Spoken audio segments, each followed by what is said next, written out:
हे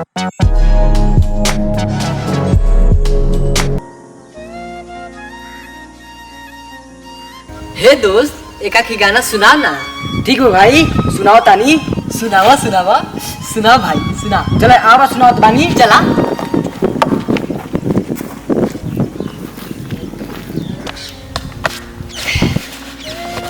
ला सुनो। सुनावा।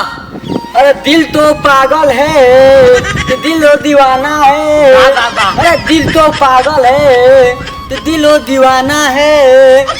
क्या है भैया, क्या फील है, क्या फील है।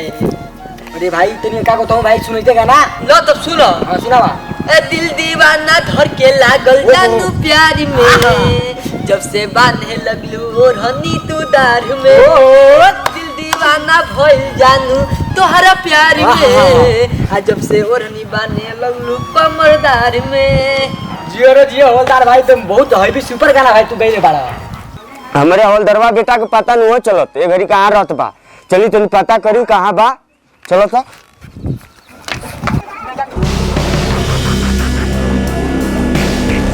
अरे हवलदार भाई तेने का और गाना सुनाओ ना भाई। ए अनिल भाई, हाँ एगो लड़की रहे बहुत सच्चा प्यार उसे करत रही। अच्छा। आ ओकर यही लगन में बियाह हो गल। ओहो हो।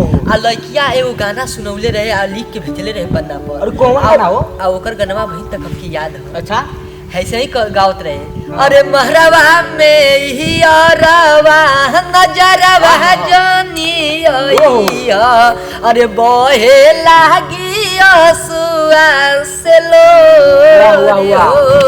अरे मरवा में ही औरवा नजरवा जनी ओइया, अरे बहे लागी असुआ से लोरी हो। तू माकी जा, तू ठंडा काई दे दी। यारवा नजरवा जनी आई हो। अरे हवलदारवा, ए हवलदार तोर बाऊ जागिले ने। अरे अनी करे हवलदारवा तू एजा के लफुआ गिरी कइले बाले आ ओजा घी को गगरी ढग। का बाबूजी घिउ का गौरी धगल। अरे साला ढगल। हमार का गलती है बाबूजी। हमार का गलती है बाबूजी।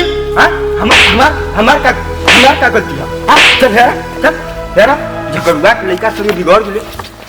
करे झगड़ुआ के लइका ना लाया। हां तू हमारे लइका बिगाड़ दिया। हां चल आ तोनी के बहुत सानी झगड़ुआ के मार के कपार फाड़ब। तोनी के हम बड़ी देख लेनी। चल हेरा हेर करे साला फुसड़िया वाला। करे साला फुसड़िया वाला दाढ़ी मूछ हमार पग करते तोनी जान तो की बाबूजी बुढ़ाए कि ना तो हमारे करजवा में इतना जान हो कि तोनी के हगाए मुटाई दे। रोज चंपरास खाइला। पहले ये बताओ सो कि तोनी हमसे बढ़िया बात हां दबा दी नटई तो खून बिग दे जा सरौघाल। ना बाबूजी कौन हमन में जान रहे कुल्ला भरवा खींच ले ले हैं सब। अच्छा। अरे बाबूजी कुल गलिया दुकान तो बाबूजी मन में का मार दो इसके। तो हार बहन तो चच्चा मार दे हम। हां रे पीछे घूम तो मार के तौनी मुआ दे। ना तो तना पीछे घुमा ना घुमा घुमाई नहीं पारी घुमाई नहीं पारी बाबूजी हम। घूम फुसड़िया ला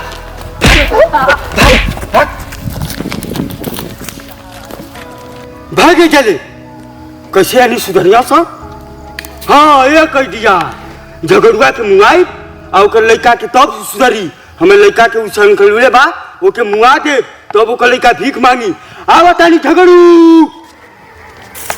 चली तनी गुजिया ले नहीं भेटा जी तो के मुआ के तुरंत। कहाँ गए चल आज के मुआई चलत है। कहाँ है ए झगड़ुआ निकल बाहर। डरपोक आदमी नहीं निकली। अच्छा आवा तानी रुक जो। करे झगड़ुआ तो लड़का हमें लड़का काहे के बिगाड़ी। हाँ काहे के बिगाड़ी। रुक क्या सबे तू नाल बोले तो एक कपार फाड़ दे। हाँ काय बाबा जी हम तो लड़का काहे हमें लड़का के बिगाड़ी। हाँ तो लड़का करे हमें लड़का के बिगाड़ दल।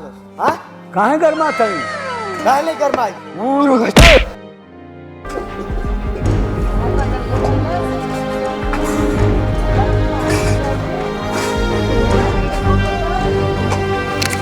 जा झगड़ुआ के का गोजी में मर गल। जाए तो मुआवे पर हबे कनी मर गल अब हम जा खिला।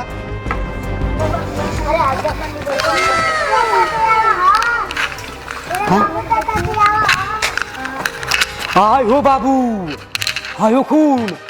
बाबूजी, बाबूजी, हाय तो मर गिलन। आयो बाबूजी, बाबूजी, बाबूजी हमके माफ करी बाबूजी, हमारे गलती से तो के साजा मिलल बाबूजी।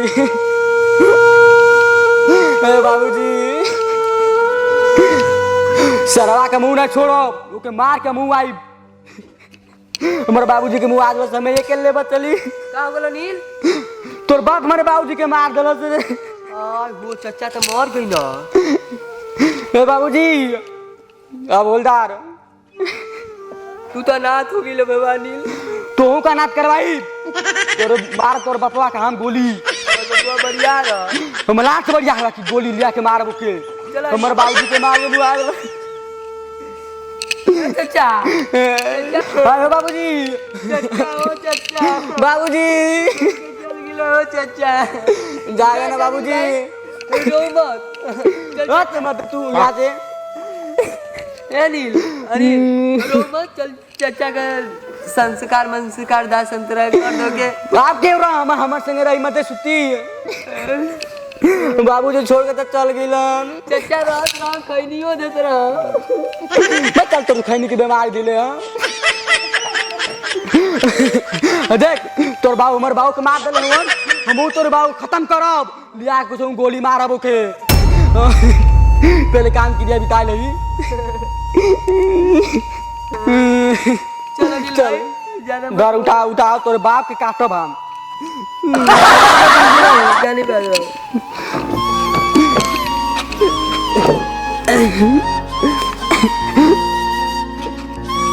सुताओ इधर का यार, क्या हाल लगी बे? सुताओ इधर।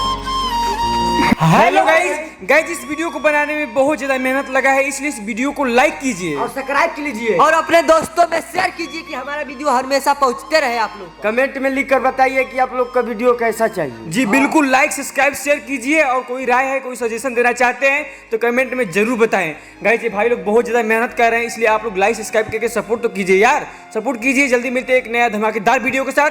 जय हिंद, जय भारत।